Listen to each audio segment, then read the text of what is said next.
Mike Radich here, and I'm now joined on the phone by BAMMA USA CEO Brett Roberts. Brett, how are you?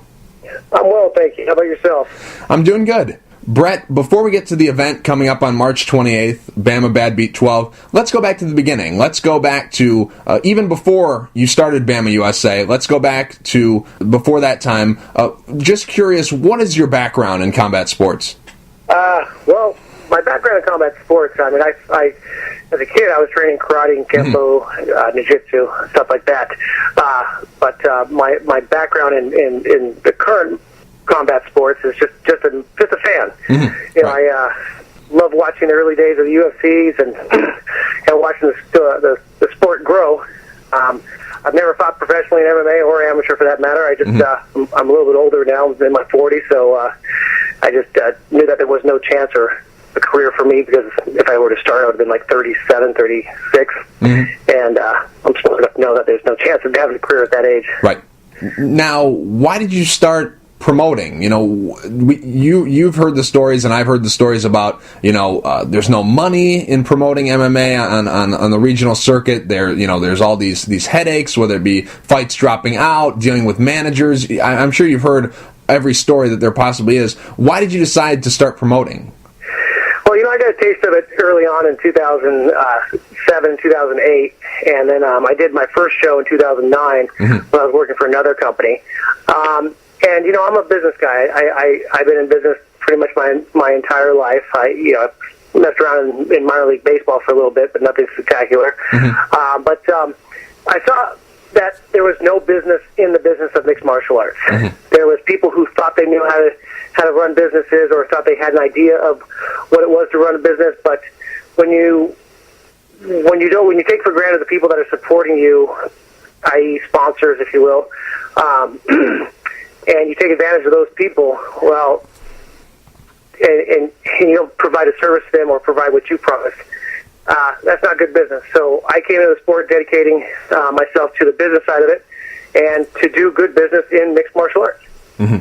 So that's kind of where I came from. That's our mindset. You know, we believe in we have this little slogan we tell people. It's like, the hardest check you'll ever write to us is the first check. After that, we're going to take care of you. You know, you're going to be wanting to support us. You're going to want to be part of us. And that's why we have our sponsors for so long, is because we're doing 20+ million impressions a year. You know, people are seeing our brand. We market our stuff. We just don't put a cage in the middle of the floor and throw some fights on and hope that people pick it up. We almost force it down people's throats. We get it out there. Definitely. Now, the name of your promotion, BAMMA USA, where did that come from? Because when you guys started up, a lot of people thought that this was like the American version of BAMMA, the British promotion. A lot of people thought that, but it's totally separate. You have no affiliation to them; they have no affiliation to you. The BAMMA part, it's actually Believe Again MMA. That's the name of it. Just curious, why did you decide to name your promotion that?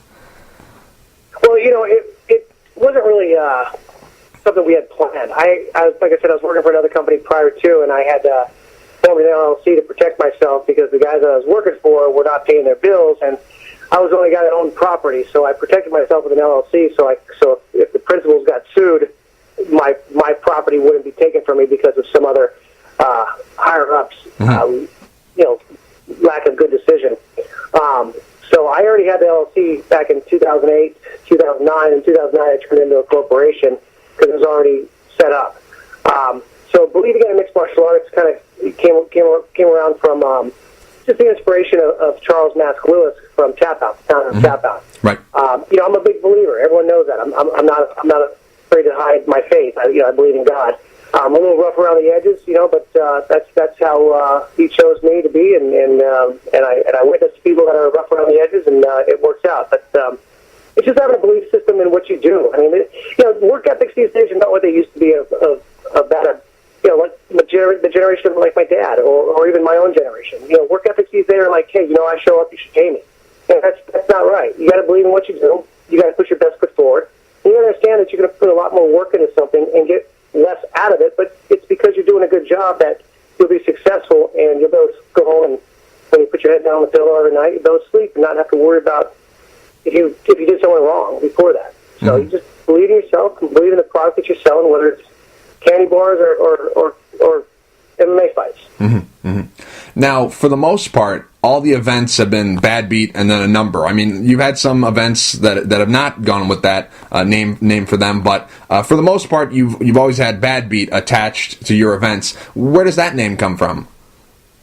Well, Commerce Casino was our first show under the BAMMA banner, and growing up in East LA and having a relationship 2 generations prior to mine with the casino, the Commerce Casino is the world's largest poker casino. So, what better of a name than to kind of associate it with a poker term? And ironically, my wife came up with that name, and we just figured bad beat MMA was good because you can suffer a bad beat or you can give a bad beat.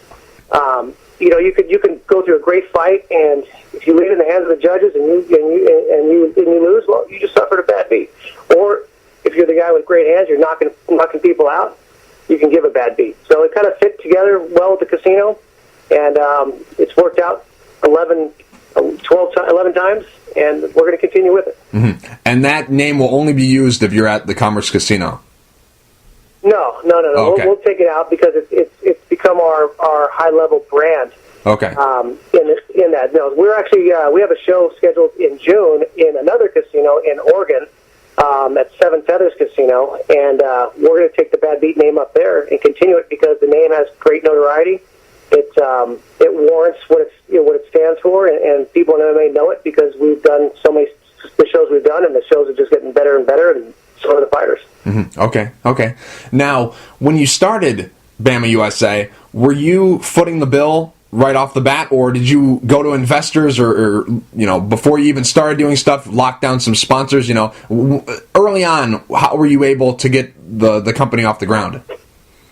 Yeah, it's been me the whole entire way. I had a partner for a minute, but he bowed out in June of 2011, and it's been me and my wife and my team ever since. We don't have investors. It's all everything the only investor is my wife and myself. We just basically, like I said, we run it like a business. We look for a return on investment, but it was us who put the money up. It's us who've sustained the company, and it's our sponsorships that have helped us carry it through. We've sold some footage to Sony and some other big names. We did 4 fights in 3D in 2011, and we were actually the first company to ever produce a fight in 3D and sell it. And it's it's in Japan and the U.S. and it's one of the number one. All 4 shows are some of the top shows viewed on DirecTV and the other 3D channels that show it. So that's kind of where it all came from. It's just been it's a work in progress. It's just like anything else. You keep your nose in the grind and do good work, and good things will come. Now, when you got started in mixed martial arts, the promoting game, what was the original goal? Like when you laid out your business plan and what you wanted to accomplish, what was the main thing that you were looking to do? Well, I can tell you one thing. It did not say be as big as the UFC. Right. Sure. So we absolutely. What I was looking at a local level promotion. What would sustain here locally? How can we design a system that would work here locally and be profitable to keep the doors open? Because that's the hardest thing, is keeping the doors open. And so we built it with the different leagues. We have the Alpha League, which is our amateur level fights, which we haven't done for a while, but we're looking to bring those back. Our Pro Series, which is our lower level professional fights, but still a professional level fight, which would be more of your pro-ams. And then your Bad Beat cards, which we did some pro-ams on, but we have turned those into your, let's say, AAA division, if you will, before the guys go on to the UFC, Bellator, and the World Series. Right. So that was the philosophy, kind of like the minor league system geared towards baseball. We just wanted a place where we can breed the fighters, bring them up through the ranks, and give them a place to fight, and give them one company to fight under.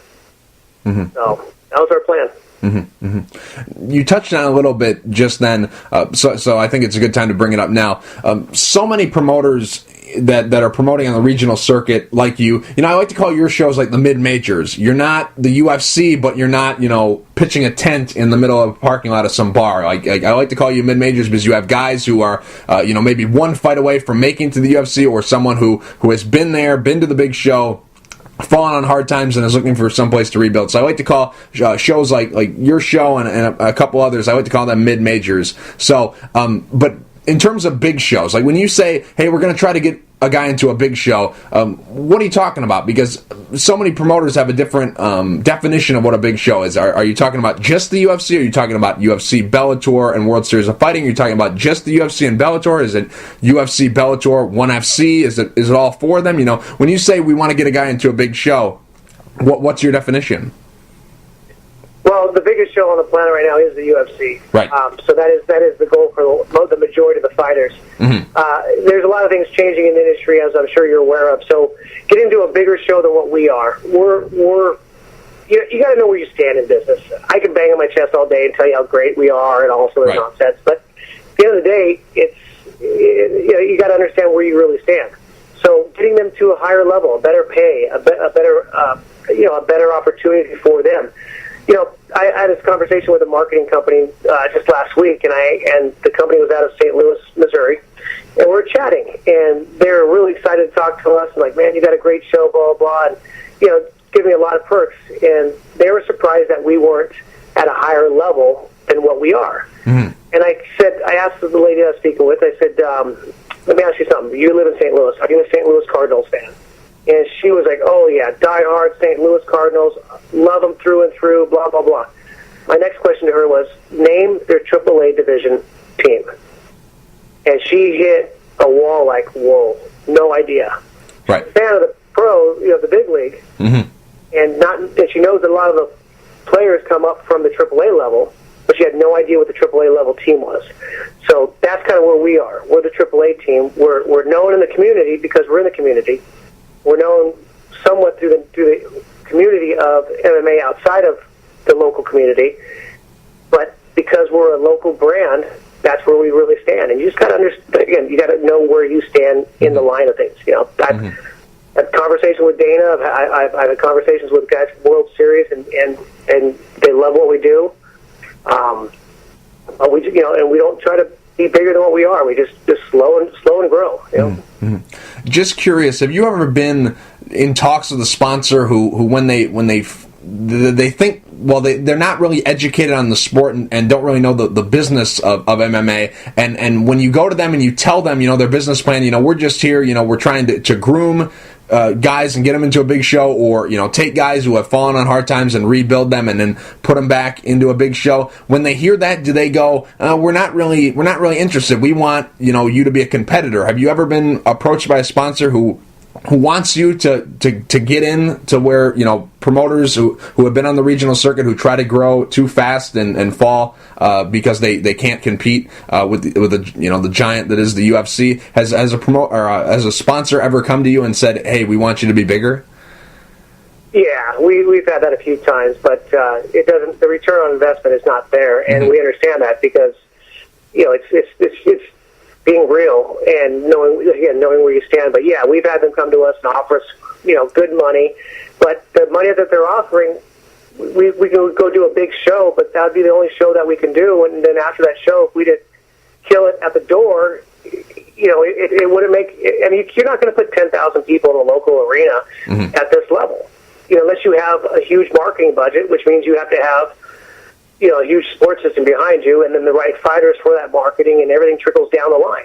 I mean, let's be real. Kobe Bryant gets paid what he gets paid because he brings a crowd. Mm-hmm. This is going to be his last season playing basketball. Everywhere he goes will sell out this year. Why? Because it's the last time he's here. You know, the MMA is not old enough to even understand that concept yet, that fighters have to be marketable. You can't just train and fight. Those guys don't ever make it. Some of the best ball players I've ever seen were the ones that kept their mouth shut the most, but they never got anywhere because they didn't know how to market themselves. So yeah, you kind of have to weigh the balance out and make sure that, you know, that when you do get a sponsor, you can deliver what the sponsor wants. Because if you can't deliver what they want, they're not going to write you a second check. Mm-hmm. Now, is this your only job, or do you have other businesses on the side as well? This is my only job. My wife has, and I have another company that she runs. I just do help her out on the backside of stuff and the business stuff. But we have another company that we run, that she runs. I just, like I said, I just help out behind the scenes. But yeah, this is it. This is all I do every day, day in and day out. I'm in the office 5, 6, 7 days a week, and I'm working. Especially leading up to fights. Even in our off season, I'm still working 50, 60 hours a week. Mm-hmm. Now, how many people are on staff at BAMMA USA? During the slow season, there's about 4 to 5 of us, depending on what we're doing. And then during the busy season, like right now, we have about 9 to 11 guys and girls on staff. Oh, okay. And, I see. And then come the fight, we'll have about 30 people on staff. Okay. Now, we touched on a little bit earlier the business model for BAMMA USA. What would you prefer to do more? Like when you think about it and you look at the talent on your roster, what would you rather do? Would you rather take someone who no one really knows about and build them up and then see them take their skills to a big show, or would you rather have someone come to you who's fallen on hard times and then rebuild them and get them back to a big show? What would you prefer to work with? Would you prefer to work with that diamond in the rough that no one knows about, or someone who once was on a big show but then fell on hard times? I'm actually leaning towards building the guys from the ground level up. Mm-hmm. The guys who have come out of the big show that couldn't sustain there are not. The money's not there on them. The return on investment's not there. They come out of the big show and they have a perception of themselves of being bigger than what they are, and by putting their name on a fight card is going to bring people. That's not exactly true. And if you get them 2 or 3 fights and they're gone, your window of opportunity is so much smaller to actually make any money off them. Because again, as a promoter, we're investing in the fighters. They're commodities. And like any other businessman who's buying commodities, if those commodities are failing, you're going to eventually get rid of them. If they're doing well, they're developing, you're going to keep them. So I look for the guys that are coming out of some guys coming out of the debut that are debuting from the amateur circuit, or have a couple fights that I've seen that I see that have real good potential that can climb the ladder and make it to the big show. And when they make it to the big show, I want them to stay in the big show. I don't want them to come back. I don't want them to ever fight for me again, because if they do, that means we didn't challenge them hard enough so they can fight the competition at the higher level. So it's our job to get them ready for that higher level competition. And then in essence, we're basically paying these guys to go away. Mm-hmm. We're helping them build their career, help them build their record, hopefully building their fan base by our marketing.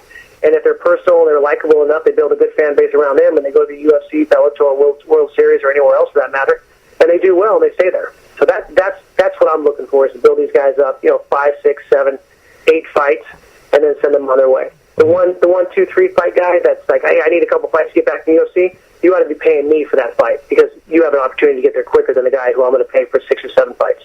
Mm-hmm. Mm-hmm. Now, I was taking a look at your first show, and you had a lot of good names on that first show. Brandon Bender, Kana Hyatt, Jared Papazian, Steve Swanson. A lot of good names on that card, the first ever one, Bad Beat 1 that you guys did back in 2010, September of 2010, I think it was back then. Yeah.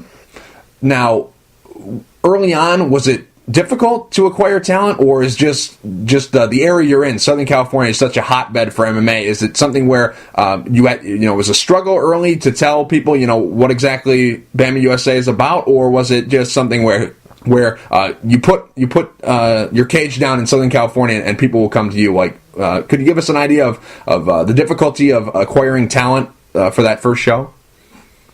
Well, yeah, we actually started BAMMA USA in 2009. Mm-hmm. It was actually early September, I think it was. We actually incorporated in September, but we were actually already marketing the brand a little bit before that. So we spent almost an entire year just marketing the brand and telling people what we were planning to do and showing them kind of a business model of what we're going to do. So when it came down to doing the fights a year later, it was almost as if people were like, it's about time you're doing a fight. You've been talking about it for so damn long. You're finally doing a fight. But that's the whole idea of building a business. You had to build it up. So we got the fighters in line. We had the fan base in line. Yeah, that's when we came. So finding fighters is easy. I mean, you put a post up on Facebook and you'll get 250 people calling you to fight. Because again, walk down the street with a checkbook in your hand and a pen in your other hand and watch how many people flock to you. That's what you're doing. They're not coming to you for anything else but a fight and a check. I mean, let's be honest here for a minute. What are we offering? A chance to enhance their career, money in their pocket, and another professional fight. You know what I'm saying? Right. How many fighters, if any, are, under contract with you, like exclusive deals with BAMMA USA? Well, the word exclusive is kind of a word we don't use very often because, for instance, EJ Chavez, who just made his debut in the UFC a few weeks ago, he was under contract with us. And he had a signed contract to fight on March 28th with us. But he had an opportunity to go fight in the UFC, so we let him go. We didn't exercise the contract. We told him, don't worry about it. We're proud of you. Good luck. We hope you never come back to fight in our cage again. We hope that you stay there and you just come back as a fan. And so the word, that's why the word exclusive doesn't really work with us because knowing where you stand as a promotion, you got to know where you stand with the fighters. And I'm not going to hold some fighter back from his or her career if they get the opportunity to go fight for a better paying company or a bigger company. Is that something that's written in the contract, the UFC out? Because we hear that sometimes on the regional circuit when someone is scheduled to have a fight for a regional show, but then they get a call from Joe Silva or Sean Shelby, and then they're able to take that fight. Is that something that's in the contract? No, it's not. I'm not gonna actually.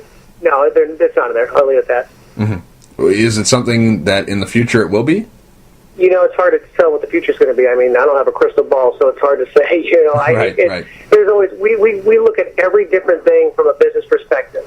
So if it makes sense, yes. And we have a couple fighters we're looking to sign for multiple fights right now, moving into 2014 and 15, because we know that they're going to be great fighters, and we're growing our brand. But will we ever make it so they can't go to a better show? No, that's not right.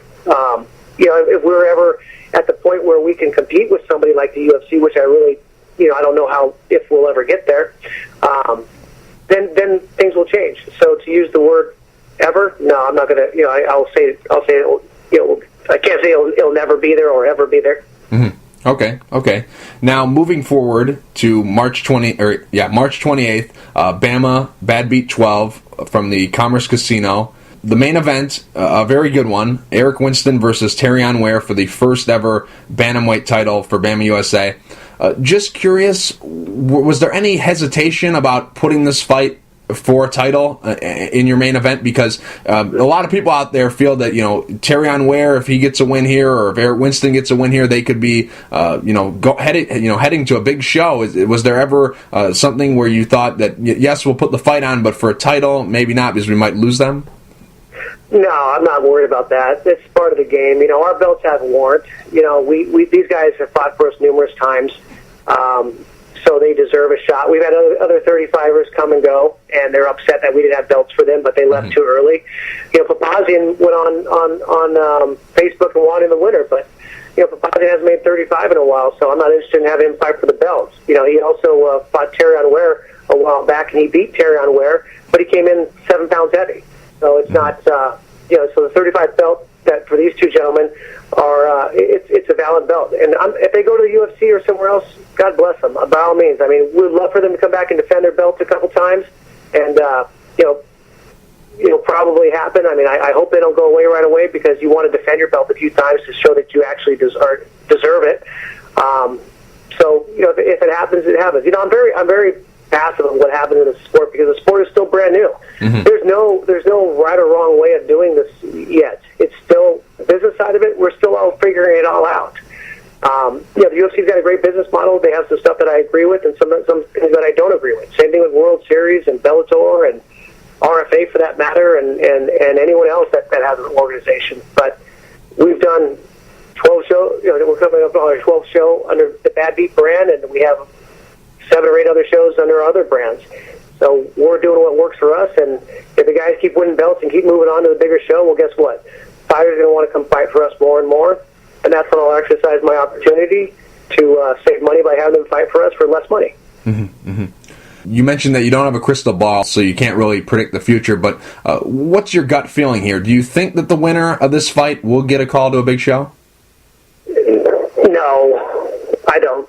I don't think they'll get it right away. I mean, they might, but again, I really don't think they're, on March 29th, the phone's going to ring for Eric Winston or Terrion, whoever wins, and be like, hey, it's such and such from whatever pro company, come fight for us. I mean, Bellator grabs a bunch of our fighters, which is fine, but, it's, I don't know. I mean, I really don't know. I mean, I doubt it.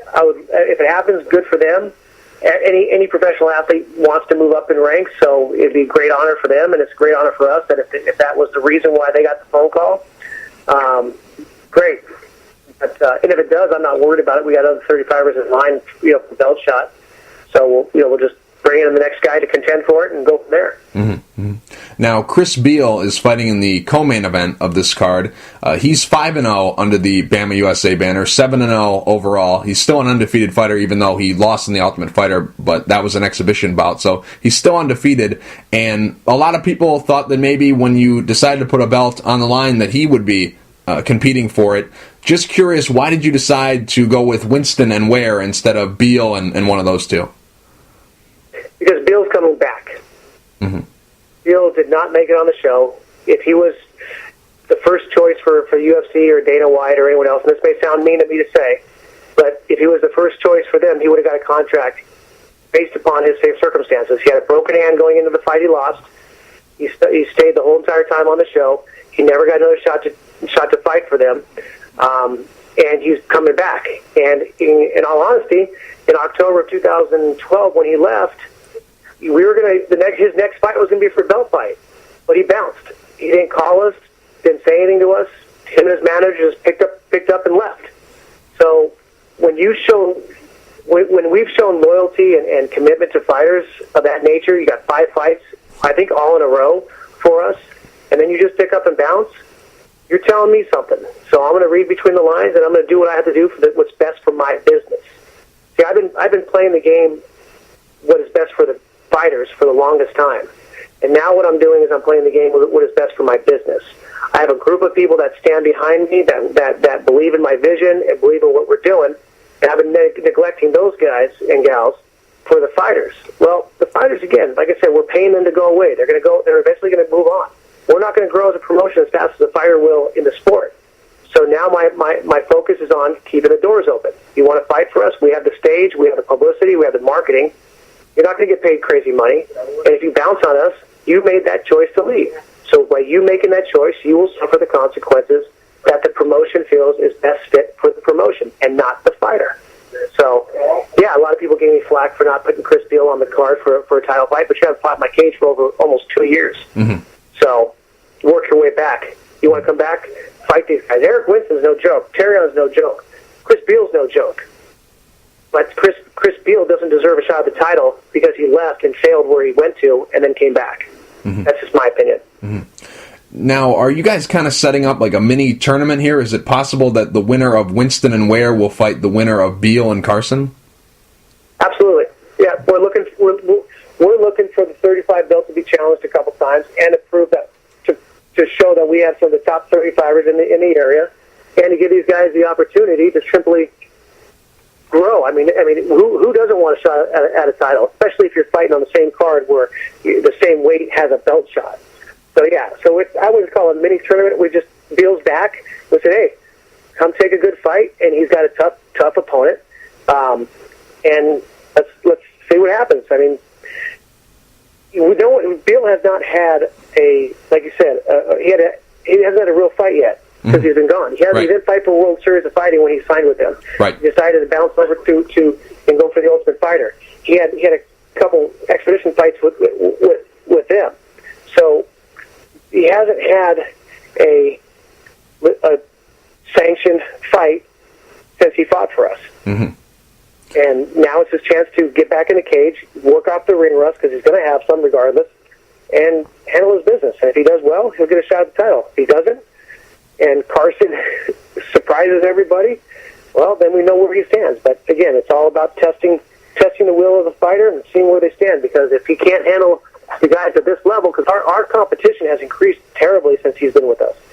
I mean, look at some of the guys he's fought. Most of those guys, Conor Hyatt went on to win a belt at some other boxing promotion that was boxing MMA. Right. And I think it was his first fight with those guys.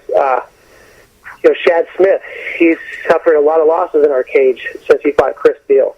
So some of the fights that Chris has had, we have Eric Winston, we have Terry Ware, we have Keith Carson. We have some really tough 35ers.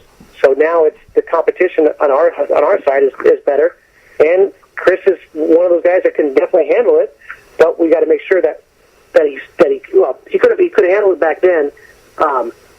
We just got to make sure he can continue to handle it now. Mm-hmm.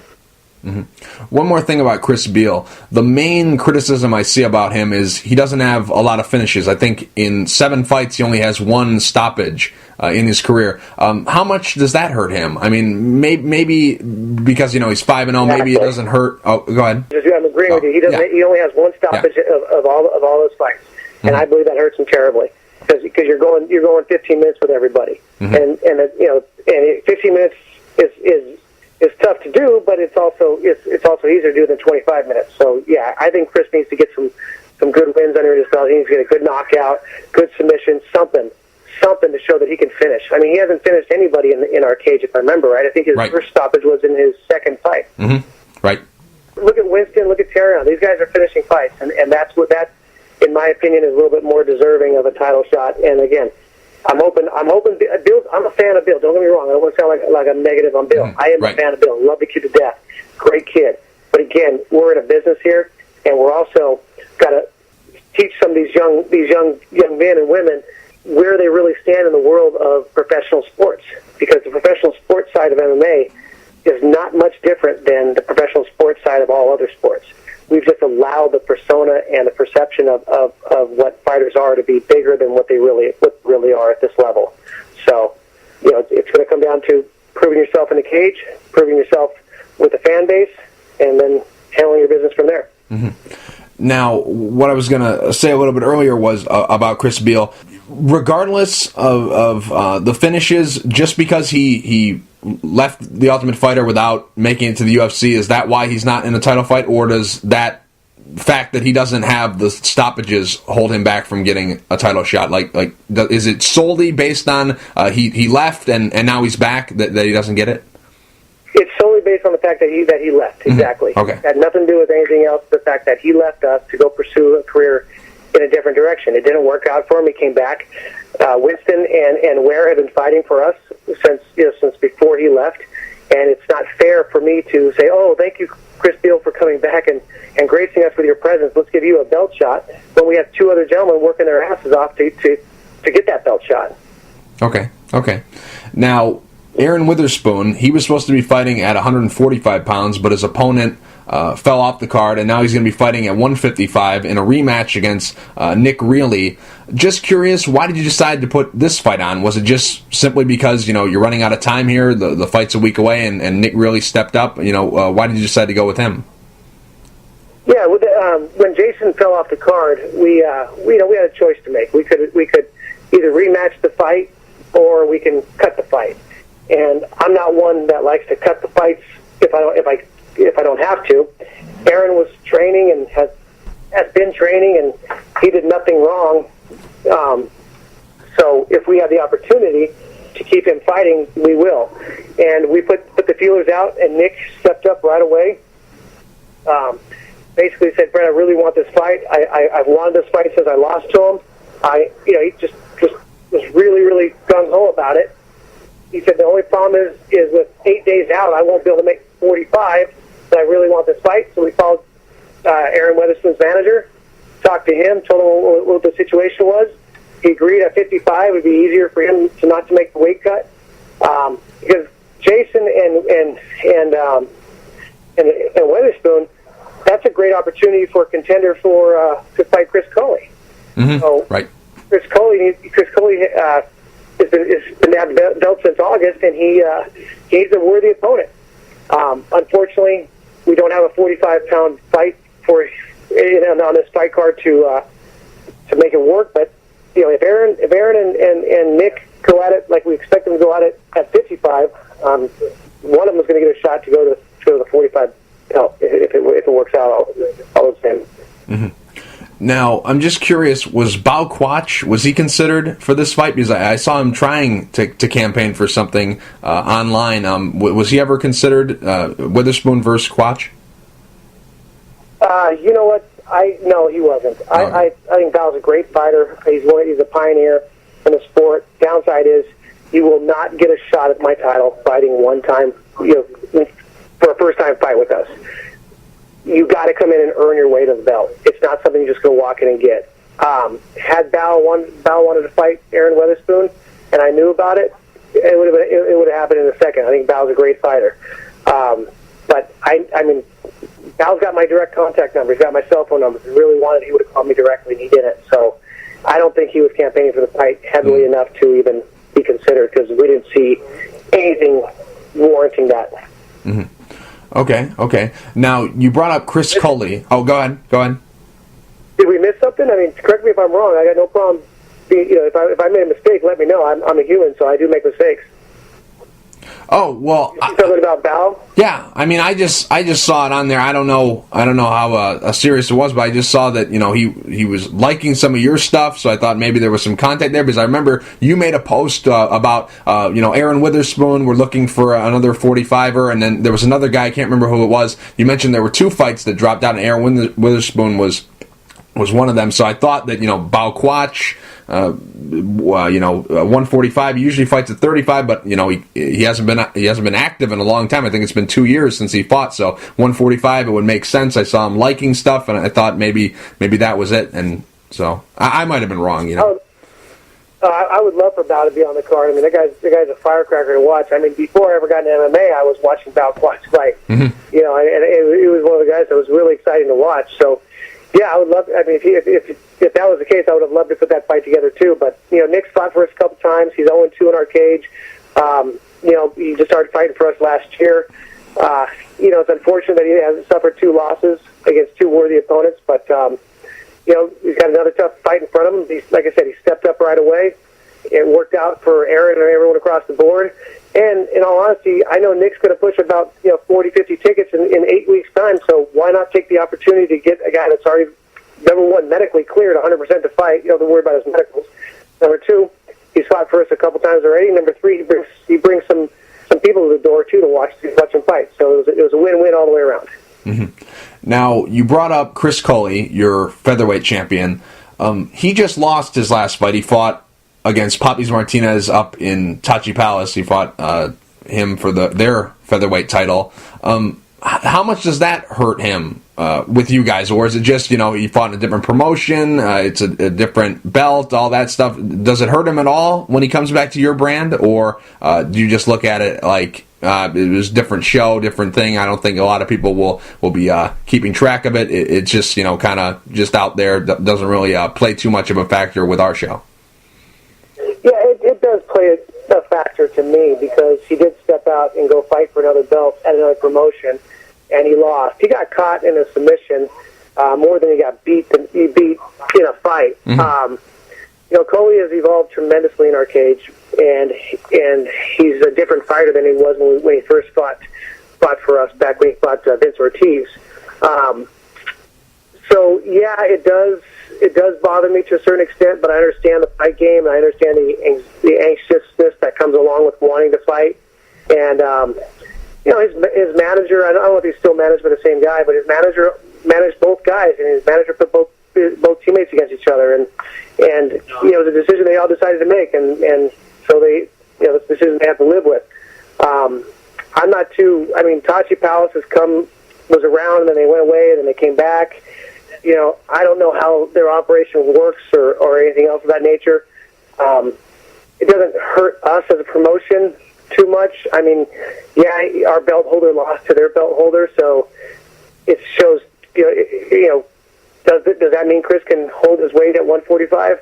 Sure, but he's going to be tested again here in the next coming months to find out if he can or can't against whoever we put him against to defend his belt. And if he's successful, then we'll know the loss to Poppies was a fluke. If he's not, then we'll have to look at it from that angle later on. So it's tough, because grab the guys who are riding the high horse and have the popularity, and fighters want to fight. And there's not a lot of promotions, professional promotions in California anymore doing professional fights because the cost of doing professional fights is through the roof. So it's tough to get fights. Mm-hmm, mm-hmm. Now, one fight that was on the card, but due to an injury, is no longer on the card. But I was really looking forward to it because I thought it was a great matchup. I thought you guys did an excellent job of putting the fight together. It's unfortunate that it's not going to happen, but Rachel Cummins versus Tyra Parker. I thought that was a great fight. There's no injury involved. Oh, was it really? What happened there? I thought there was something about like a mouth infection or something. I thought. No, see, this is what really now you're going to get me upset because you did anything because lack of professionalism in the professional side of mixed martial arts. Somebody said that they were managing Tyra Parker when they weren't. They said they told Tyra Parker about the fight when they didn't. Tyra found out about her fight on Facebook from one of our posts, and she had never agreed to the fight because she had another family obligation already planned for that weekend. I've spoken to her since then directly. She's a great, great fighter, great person, and she was very apologetic on the circumstances that took place, and she wanted to tell her side of the story. So she reached out to me and basically told me what was going on, and so we had to scratch that fight. Now, we had other 35ers or 25ers for Rachel Cummins to fight. Unfortunately, Rachel's team did not want to fight the particular one that we had set up for her, or could have had set up for her. So, and the other 25ers were not available. So that was the unfortunate side of why we couldn't keep Rachel on the card, because we love Rachel. We wanted her on the card. We really were hoping to have 3 female fights on this card, but unfortunately, we're going to be down to 2. Mm-hmm. Just curious, how quick did you learn of this news that she had never heard of this fight? It was news to her on Facebook. She had never really been offered it. How quick was the turnaround? Was it a couple days? Was it a week? What was it? It was the day after we posted on Facebook that the fights were good to go. We had confirmation from her supposed manager, and Tyra Parker supposedly manager. We had signed Rachel Cummins. We already had a contract. We had Rachel sign her contract, and we were chomping at the bit to start marketing the fight. So we had 50% of it contracted. The other 50% wasn't contracted, aka Tyra. But unfortunately, Tyra couldn't make the fight. Now I spoke with Tyra just last week or this week, and she's up for that fight anytime, just not on March 28th. So hopefully we can make that fight happen again, and hopefully soon. Mm-hmm, mm-hmm. But Rachel, she'll be on the June card. Is that the plan? That is the plan. I really hope she is on the June card. She's a great fighter, local girl. She's got a good support system, and yeah, that would be great to get her on the card. Okay. Now, this fight card is going to be broadcast on GoFightLive.com. Will we be getting every fight? The whole bill, main card and undercard, or is it just going to be certain fights? Could you explain what we'll be seeing if we purchase it? Yeah, when you purchase our fights, you own the fights for life. So that's one thing that's great about Go Fight Live. For $14.99, you will always have this fight, and it's every fight from beginning to end. So you're going to get 12 or 13. I can't remember where we are anymore, to be honest with you. Right. We've been working on all the other stuff lately. So yeah, you're going to get, let's say, 12 fights guaranteed. Right. But yeah, you own them for life. And are tickets still available for the event? Yeah, we have about somewhere between 50 and 100 tickets right now. We just put some more. We added some more rows back in. A couple fighters still have tickets, but yeah, we have about 100. Let's say 100 seats left. Our fighters do a really good job in selling tickets for us. But our ticket sales from our fans go pretty quick. And if you watch our website, the minute we announce the tickets are available, you can watch anywhere between 200 to 500 tickets get sold within the first week from our fans, and then just continues on from there. And then with the added benefit of the fighters bringing their fan base, it sells out pretty quick. Mm-hmm, mm-hmm.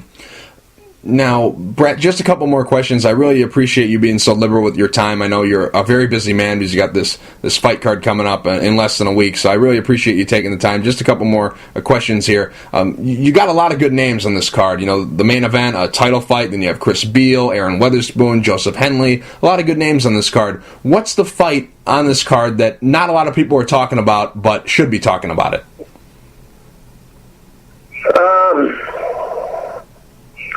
Well, the Brooksy Bayer and Melanie LaCroix fight, that's going to be a great fight.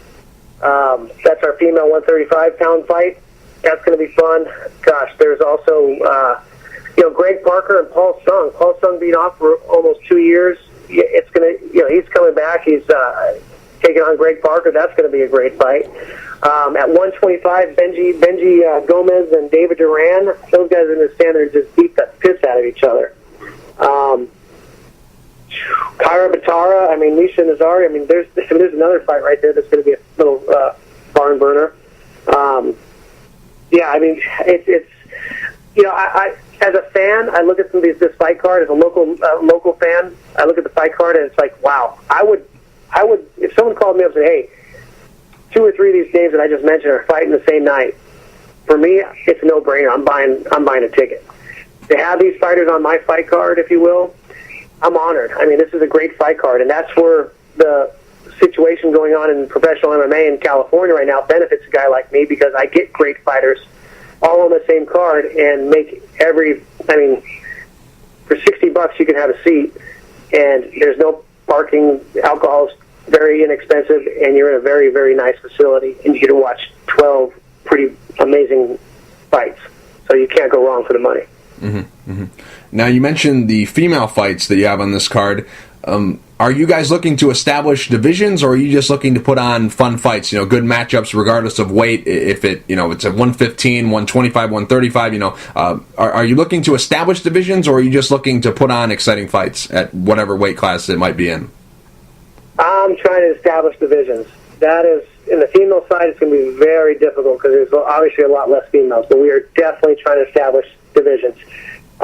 Us branching out to Oregon and hopefully Michigan and Arizona this year will give us a little more of a pool of fighters to captivate on or capitalize on. So that's what I'm hoping for. I'm hoping the business plan comes together right along the same time as the fight plan does, and opening hopes in more and more divisions, both male and female. Mm-hmm.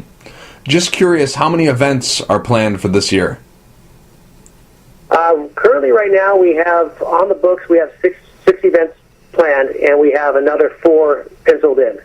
Mm-hmm. Mm-hmm. And how many of the events will be outside of California? Right now, 2 for sure, and with a possibility of 2 more. Mm-hmm. And you mentioned Michigan, my neck of the woods. Is that penciled in, or is that one that's for sure coming? That's penciled in right now. We have a amateur promotion that we've teamed up with out there, Knockout Promotions, who does a really good job on the amateur side, and we're looking to start doing pro-ams with them out there. Oh, okay. Excellent. I'm really looking forward to that. I think you guys have a great product, so I was actually at the Bad Beat 9, I think it was. It was May of last year when Gabe Rudiger fought. It was a very great show. It was kind of a strange situation because I was visiting a friend out in L.A. and it just happened to fall on that date. I thought I was coming the next day, and so when I found out that I'm going to be there on May 31st, I told him, hey, we got to go see this. It's Gabe Rudiger's last fight. So I really enjoyed that show, and I enjoy your product, so I'll be even more excited if it's coming to my backyard here in Michigan. So really looking forward to that. Now, Brett, what's the goal for 2014? Like when you started this year and you looked at what you wanted to do, what is the main goal? Is it expansion? Is it getting more fighters into bigger shows? Is it just putting on great fights? When you looked at this year, when you looked at 2014, and when you're thinking about what you wanted to do this year, what was number 1 on the list? Making money. Really? Yeah, we've lost our ass for 4 years in a row putting shows on of this caliber. So I'm hoping to come out on the positive side this year. And we have a little different business model to do that, and that's what we're exercising, so we're going to find out. And with the fact that we're growing into other casinos and other places, that is, we're looking to, stop taking money out of the pocket and putting it in the business, and start taking money out of the business and putting it in the pocket, and doing what we've been doing for the last 4+ years. Mm-hmm. And we believe our brand is strong enough to sustain what we've. I'm not one of those guys that comes out and tells you what I'm going to do. I would rather go out and show you what I can do. And we've showed everyone that we can put on great shows. We start on time. We run through the fights just like a professional organization. I've been looking at television deals left and right, but I'm done playing that game for now until a real deal comes along my table. These television companies call you up, say, we'll get you on air, put you on television, this, that, and the other, and it sounds great to the promoter, and it looks great to the promoter, and everyone's excited because you're going to go on TV, and fighters are excited you're on TV because they get bigger sponsors and all that other stuff.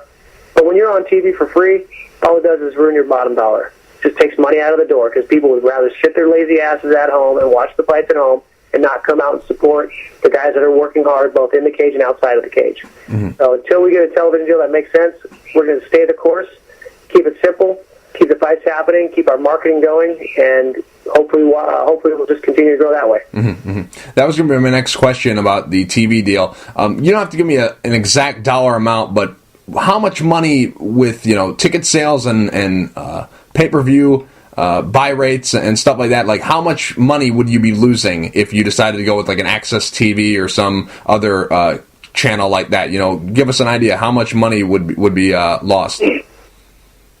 It can be in the tens of thousands of dollars range. Access has changed their format since the HD Net days, and if you look at a lot of the Access TV fights, although they're great fights, a lot of the fights are dead empty. And I wonder how the promotions are surviving. I know for a while Access wasn't paying $1 to put on to any promotion to put them up on television. Now I hear that they're paying money. I don't know what exactly their business model is. So it would all depend on what the deal is that they came to the table with. We've talked to Access numerous times. Not so much about being on the television show. We talked a little bit about it. They have a full schedule, and they also dictate when the fights are going to be, when you have to have the fights. And if you're not careful, you could put a fight on the wrong Friday or Saturday, and that could be your last fight because it's so expensive to put these fights on. Mm-hmm. So, again, I don't know exactly what Access's business model is exactly now since they've I guess Ryan Seacrest's deal with the big owner of Access. Right. Since he took over. They haven't called us, and we're not going to call them and beg them to be on television because that just shows weakness. So we're just going to stand fast and wait for the right deal. We are talking to other companies. We have some pretty big players coming to this fight to watch what we can do. We've invited them out, and they've seen what we can do. They're pretty impressed. Right now what's going on in LA is it's like we're the best kept secret in Los Angeles. We have these great fights. We've got celebrities coming out to our shows from Hollywood watching our fights, and it's starting to grow through the Hollywood world. So now the Hollywood world is starting to go, hey, there's this sport, mixed martial arts, and we have one of the best companies in the nation in our backyard, and it's kind of quiet. So now it's starting to really, the secret's getting let out of the bag, and people are starting to realize, hey, there's a really good organization right here in Los Angeles. And that's what helps us grow, and that's what helps us, helps companies like Seven Feathers Casino to want to bring us to them instead of going with a local promotion, because we do have quality fights, we do have good shows, and we do what we say we're going to do. Mm-hmm, mm-hmm. Now, with the UFC running shows basically every week, I mean, there's sometimes they do 2 in a week, and with all the free stuff they're doing now, how much has that hurt your brand? Because, I mean, I used to really enjoy going to a bunch of regional shows just as a fan, just sitting around and watching the shows, because UFC, they weren't running that many, 4 or 5 years ago. They weren't running shows every week, and they didn't have all this free stuff. So I could just go to a regional show, watch and enjoy it, and maybe see a familiar face or the next up-and-coming guy. How much has that hurt, or is it just that with so much local talent, some of those people that fighters on the card that you're bringing, some of those people that they're bringing and selling tickets to aren't really a big fan. They're just kind of a fan of that guy or a supporter of that guy. Does it hurt your business with the UFC doing all these shows, or does it kind of balance out because you have all these local guys that are attracting local people? It doesn't. I don't want to say it hurts our business. We are aware of what the UFC does. Number one, because we're all fans of the sport. Right. A big pay-per-view night. I don't want to work on a pay-per-view night when I can stay home and watch great fights. Or if they're in Vegas, I can go out and go buy a ticket and watch them there. So the UFC fight nights, when they're free on television, you automatically know it's not their most popular guys. That's why it's free. So TiVo is a big fan. We're a big fan of TiVo because a lot of people will TiVo it and watch it later and come to our fights instead. Just on the pay-per-view nights, you're not going to see us trying to challenge. I mean, unfortunately, on the 14th of June, the UFC does have a big pay-per-view in Vancouver, but we didn't have a choice on that one. This is the casino's deal, and we have a targeted market anyways at that casino. So we're not too concerned about not selling out. And we have the support from the casino to help us out, too. So, we're not too concerned on that one. Would I have liked to see it on a different date? Absolutely. I think it's a little bit, I respect what the UFC does and their fights because they are the cream of the crop. They do have the best fights. And, again, being a fan, I want to watch those fights. So, but I wouldn't say it hurts our business. You have to be smart in business. You have to be smart in anything you do when it comes to business. Whether you're selling lollipops or fights, you got to be smart, and you've got to look at it from the 50,000-foot level. Like I said earlier, there's very little good business in the business of mixed martial arts. All these guys, these cowboys coming into the scene who think they know business because they've been in the game, they came out of the gyms or wherever they were, and they think they know what they're doing, and they wonder why they can't succeed in whatever atmosphere in the mixed martial arts sport that they're trying to achieve in because they don't have a business mind. I mean, go take some business classes. Go learn from some people that have business expertise so you understand what it takes to be in a business. Go look up the pet rock theory. Go look at that stuff. Look at the ACD theory. Look at that stuff. Understand business before you get into it. Because so many people have ruined the business in MMA by burning people that it makes it harder for guys like me who do legit business to be successful because Monster Energy got burned by guys. Rockstar got burned by guys. These big companies have been burned by lack of professionalism in mixed martial arts, and it doesn't need to be that way. Mm-hmm. Mm-hmm. Definitely. Brett, I could talk to you all day. Like I'm really enjoying this, and I have so many other things that I wanted to ask you, but I've already taken up almost an hour of your time, so I'll leave you with this one. When you got into MMA, when you started becoming a promoter, what was something that you thought was going to be very hard that turned out to be easy, and what was something that you thought that was going to be easy that turned out to be very difficult? Getting people to come out, I thought was going to be a lot easier. It turned out to be a lot harder. And keeping my reputation in the industry clean is a lot easier than I thought it would be. I thought it was going to be a lot harder than what it turned out to be. And what I mean by that is promoters are looked upon as the biggest douchebags ever. Matter of fact, I'm even considering wearing a shirt to this weigh-in that has a big picture of a screw on it. Like a screw you'd screw into the wall. Right. It says the promoter. Mm-hmm. Because everyone is mad at the promoter because they see Budweiser on the mat. They see the lights and the cameras like, oh, this guy's making a ton of money. I deserve more money. Well, let me put this into simple math for you. If you're a fighter and you bring in 50 people, well, good for you. You got 50 people that came to watch you fight. Right. I have 1,450 other people coming to watch you fight. So who's really helping who out? You know what I mean? We're bringing 1,400 plus more people to watch you fight that would never know your name. Mm-hmm. And it goes down the list. I mean, the fighters are helping bring some of those people, but we're bringing the majority of them. So being a promoter and keeping my name clean in the industry by basically trying to educate and help people in the sales mentality. I was on the phone the other night with a fighter who fell off the fight card, and he just told me, like, hey, it's your job to sell tickets. It's my job to fight. Really? Kobe Bryant. Mm-hmm. We're telling him it's his job just to play basketball. Okay, why is he such a big brand? Because he knows how to sell. Look at any professional athlete that is making crazy money. Look at John Jones, 5 years in the business, 5 years in professional sports.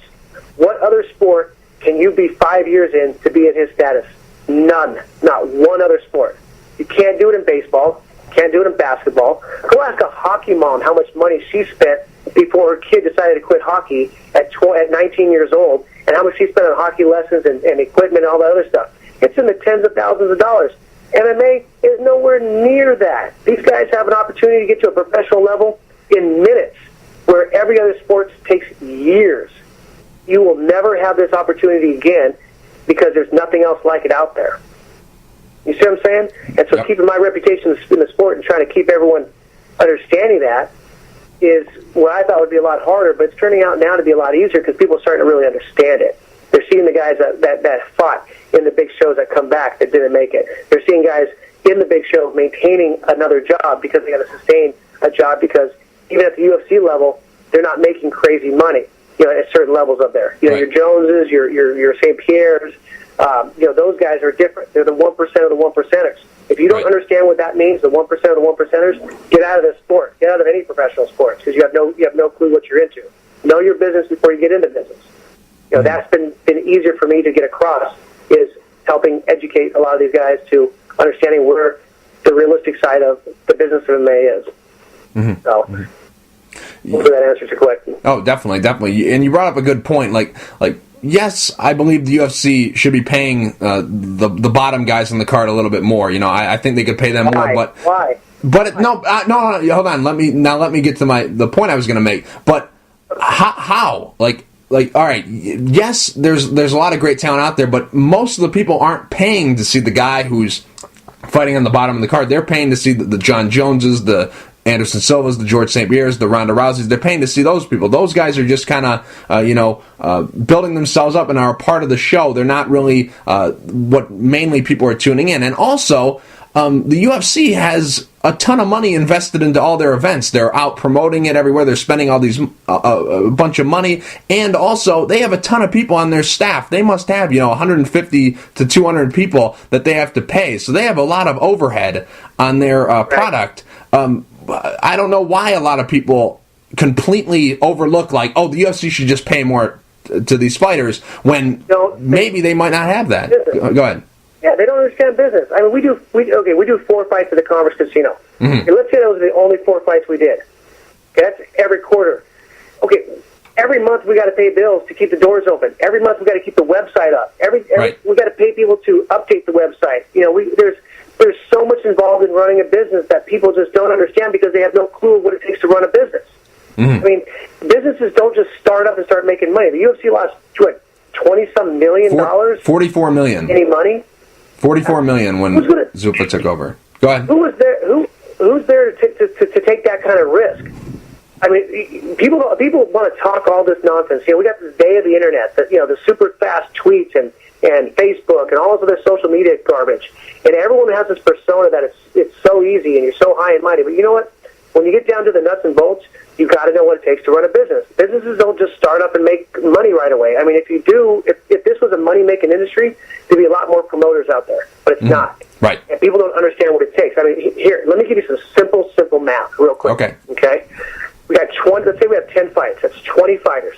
On average, let's say we're paying $1,000 a fighter. That's $20,000.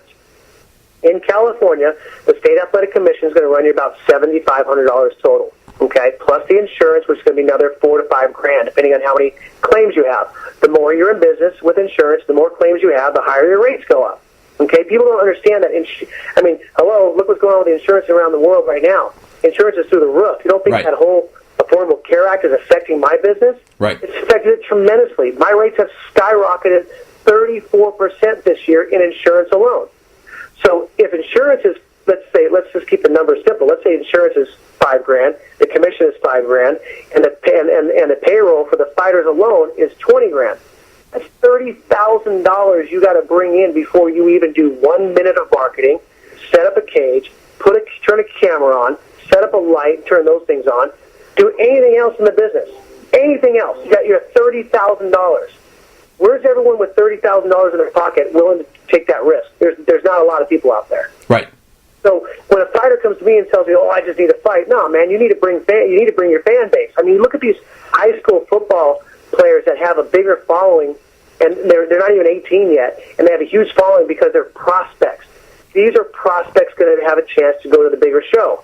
If you're a prospect, you got to bring a fan base in. You got to have fans to even succeed in this industry or any other industry for that. Right. So you got to understand where you really stand in the sandbox. There's a lot more fighters than there are promoters. because a lot of people are not, I used to be calling myself crazy. Now I'm wondering if I'm just stupid, that are willing to risk the kind of money that I've risked to be a professional promotion. It's not easy. I got a 30-foot trailer I had to go buy to store my cage in because it was cost-effective to put it in a 30-foot trailer as opposed to putting it into a storage facility or even a gym for that matter. You've got to make business decisions to make your business better, and most people, when the going gets tough, they take off. Mm-hmm. I got a team behind me that motivates me to keep going.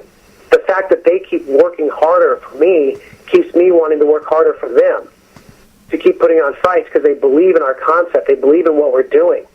I would not be here without my team.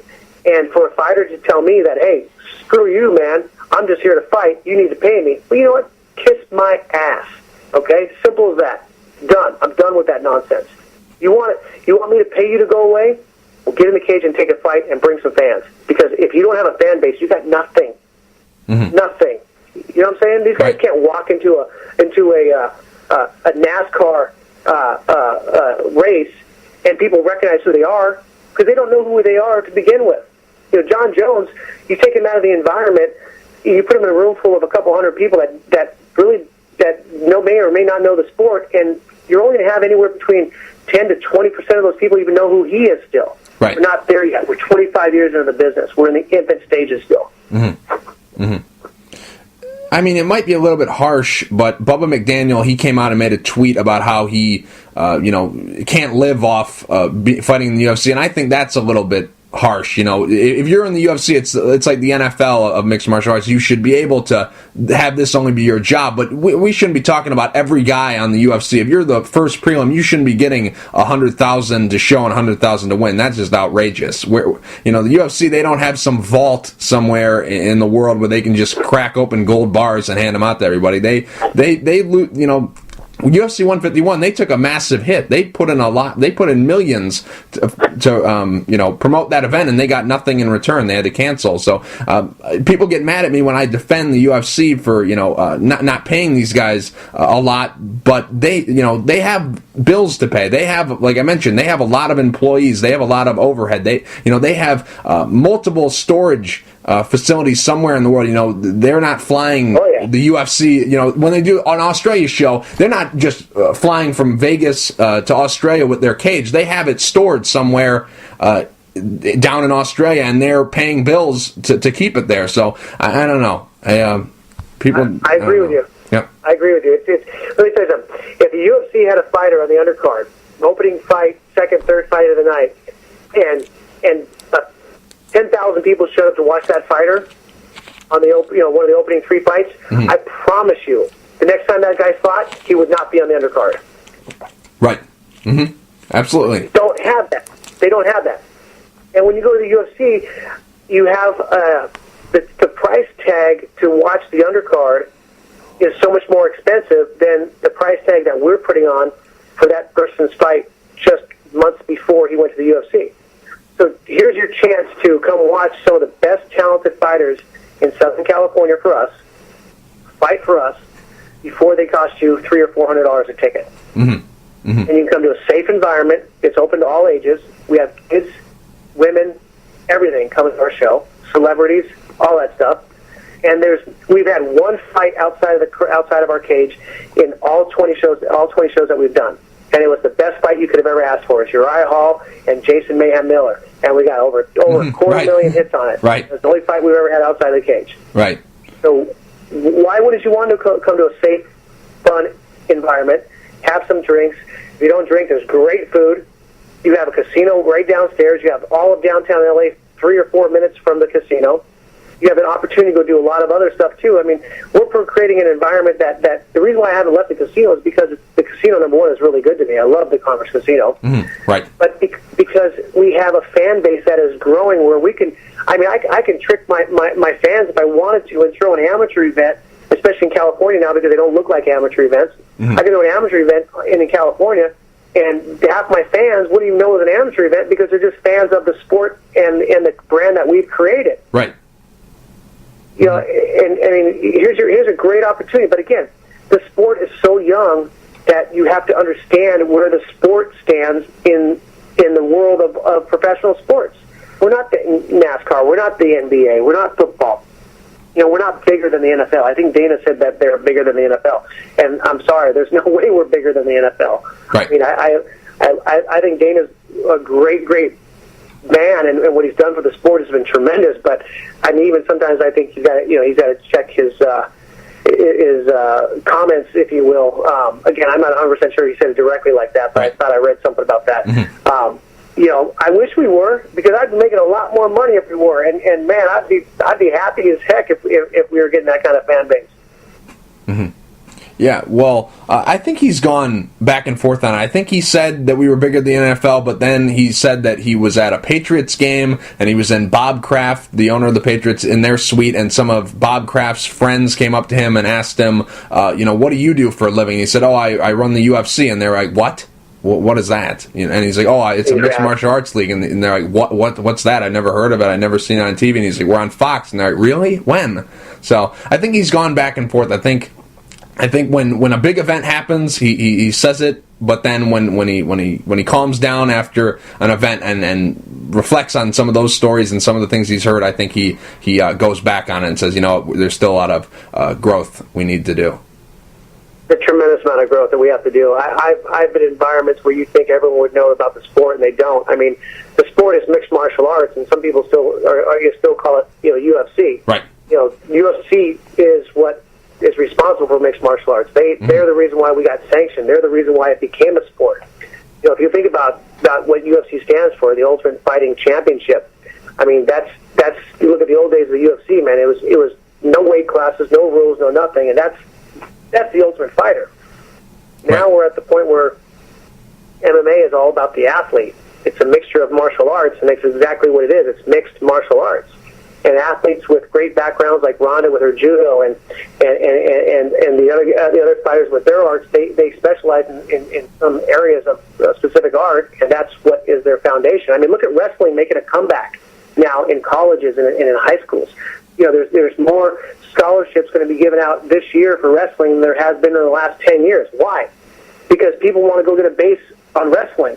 I mean, soccer moms are paying crazy money to keep their kids playing soccer and everything else, and they're not learning any kind of discipline playing soccer. But now you got kids coming into MMA and learning discipline and respect for each other and respect for adults. I mean, you got a chance for a sport to bring our American families back together in the sense of having respect, where respect has been something that's been lost since the late 80s. Mm-hmm. The kids that I see that are training, they're some of the most polite kids, and they do well in school, and they're not worried about the bullies in school because they can handle themselves, and it builds confidence. And you have a sport here that can, like I said, can change our world.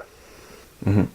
What is the most when you get done arguing with somebody or having a fight with somebody as a man, a lot of times when you're done with that battle, you stand up and you shake hands and there's something that just bonded you between each other after you went to war with each other, and you walk away sometimes as friends.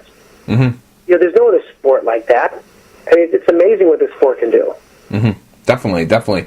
Now, as someone who works in the combat sports field and as a promoter, do you ever think that kickboxing or Muay Thai, obviously Glory and Lion Fight and some of the other organizations are trying to build it in the United States. Do you ever see that catching on? Oh, yeah. I love watching Muay Thai fights. Sometimes the intros are very long, but I love watching the fight part. Right. But there again, boxing, is a single sport. Boxing is boxing, Muay Thai is Muay Thai. Muay Thai is a lot more exciting than boxing these days. Although I was at a boxing event a few weeks back in San Diego at the Apollo Casino, and I was just shocked by the amount of great fights that were on the fight card. I mean, the whole night there was knockouts and just great fights. I think what's going to keep Muay Thai from ever getting to the point of MMA is just some of the show side of it. I mean, you have to be able to create a show when you do any kind of professional sport. And I don't know. I don't think the U.S. market is ready for the Muay Thai world yet. There's some really good Muay Thai shows that I've been to that I watch. But again, as a marketing guy, I don't see the MMA, the U.S. market accepting it, much like surfing. I mean, if you think about surfing, we have some of the best coastlines to surf in California and in the United States. But surfing, you don't see it on television like you do, like if you're in Australia. If you're in Australia, surfing is like football to us. It's on every night news. Right. But it hasn't taken off here because the U.S. isn't ready for it. Mm-hmm. So, I think Muay Thai is going to suffer the same thing for a while, and until something really big happens in there, and then it'd have to continue to happen before it really warrants, that of the MMA sport. Mm-hmm. Okay. I just wanted to get your opinion on that. Well, Brett, I wasn't lying to you. I really could talk to you all day. I was ready to let you go, and then you got me fired up again. And I got carried away here, but I really enjoyed talking to you, man. And what I'm doing, I'll give you a little insight of what we're doing. I got my trailer here. We got the canvas out. We're making sure everything's all nice and clean. This is what I do the weekend before. I'm a hands-on guy. We're up there. Got all the stickers for the cage ready to go. We're just basically making sure all the I's are dotted, the T's are crossed. And that's what we do. I mean, I got no problem chatting and talking with you. As a promoter, it's my job to kind of promote the sport in any way, shape, or form. And if we can help people understand, I will spend the time doing it because I love this sport. If I stop being a promoter, I'll still be a fan. You'll still see me at fights. I'm sure my popularity will die quickly, which is okay because I've never been the guy who's liked to be in the spotlight. I've always been the guy, in the shadows, if you will. Mm-hmm. But I appreciate what you guys do and helping spread the word. Whether you've got one listener or 100 million listeners, I will talk to anybody, anytime to help MMA grow. Mm-hmm. Brett, real quick before I let you go, Twitter, Facebook, website, where can people go to find out what you and BAMMA USA have going on? All right, BAMMA USA's website is BAMMAUSA.com, Twitter at BAMMA USA. If you want to be bored off your mind, you can follow me at BAMMA Brett. I've been a little bit more active on Twitter and Instagram. But Instagram, BAMMA USA, or Instagram, BAMMA Brett. What else? Twitter, same thing. But yeah, check us out. Follow us on Facebook, Twitter, all that fun stuff. I got a great team keeping us active, keeping us on there, and I'm forcing my hand to do more and more. As much as I kind of laugh at the whole Twitter and Instagram stuff, I'm doing more and more of it. So I get a little sarcastic on there. I get a little political sometimes. Catch me on an off day, and you'll see a different side of me. But yeah, follow us and come out, and don't be afraid to come up and say hi, man. I'm a human being, man. I love people. I love making relationships and have new friends and so forth. So, I'm here for the sport. Got a question? Call me. I will pick up my phone if it rings. The office line is available on the website, and half the time when you call the office, I'm going to pick up the phone because, again, if you're going to run a business, you better be able to take out the trash and be able to cash the checks, and I do everything in between. Mm-hmm. Brett, thank you for taking the time to talk. I really appreciate it, and best of luck coming up on March 28th for BAMMA Bad Beat 12. All right, brother. Thank you very, very much. Hopefully you'll tune in March 28th to our live pay-per-view on GFL.TV. Oh, absolutely. I wouldn't miss it for the world. Thank you, buddy. I'll talk to you soon.